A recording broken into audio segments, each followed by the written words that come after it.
এবার সোশ্যাল মাধ্যমে প্রকাশ পেল দেব রূপকিনীকে বলছে, তুমি আমার উপর রেগে নেই তো।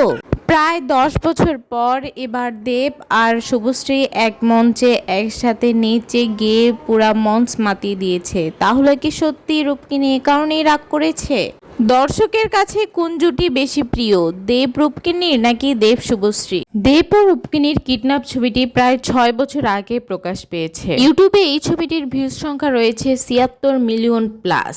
অন্যদিকে দেব ও শুভশ্রীর ধূমকেতু ছবিটি প্রায় 10 বছর আগে শুটিং করা হয়েছিল। গণমাধ্যমে এই ছবির একটি গান গানে গানে প্রকাশ হওয়ার 1 মাসের মাথায় ভিউজ সংখ্যা 8 মিলিয়ন প্লাস।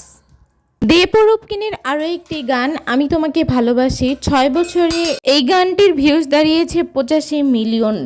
অন্যদিকে দেব ও শুভশ্রীর রোমিও গানটি প্রায় 13 বছর আগে প্রকাশ পেয়েছিল। 13 বছরে এই গানটির ভিউজ দাঁড়িয়ে 30 মিলিয়ন। দেব ও রূপকিনীর আরও একটি গান যা 6 বছর আগে প্রকাশিত হয়েছিল, 6 বছরে এই গানটির ভিউজ দাঁড়িয়েছে 31 মিলিয়ন। ভিউজ সংখ্যা দেখে বোঝা যাচ্ছে দেব ও রূপকিনীর জুটিটা কি মনে হয় মানুষ বেশি পছন্দ করেছে। তো ভিউয়ার্স, আপনার কাছে কোন জুটিটি বেশি ভালো লাগে, দেব রূপকিনীর নাকি দেব শুভশ্রীর?